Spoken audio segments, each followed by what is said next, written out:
Time for a quick final question from Rob in Portland. Rob? Hello, Mr. President. This is about the coolest thing ever. I've been given a chance to ask you one question, and out of a million that I'd love to ask you over a beer, somewhere.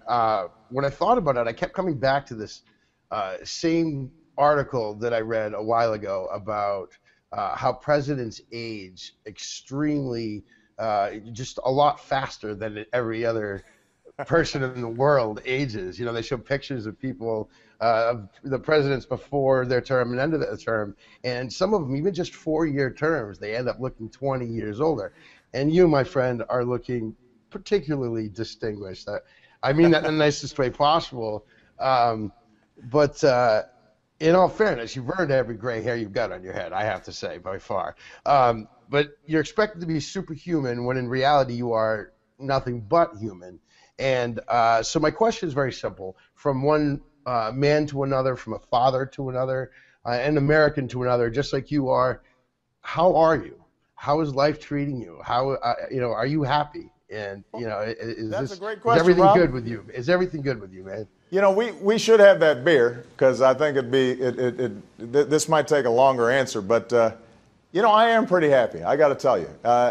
And the main reason is because I've got this amazing wife and two unbelievably terrific daughters who are growing up a little too fast, and I don't see them as much as I like because they're always hanging out with their friends these days.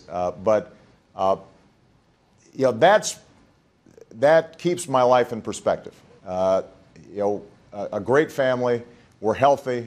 Obviously, I can support that family, and they're doing fine. And that's where I start, and that's my baseline. And I have dinner with them every night at 6:30 during the week, and I catch up with them. And for all the challenges I'm dealing with, that's always home base.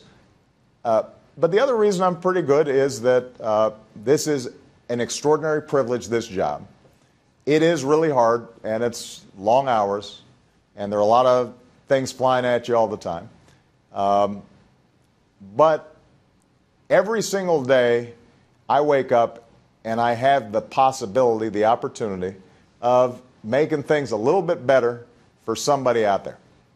We maybe all appreciate that. Maybe making sure somebody has health care who didn't have it before.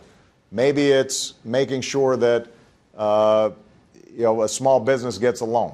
Maybe it's helping to get a school instituted an early education program so the kids are getting a better start.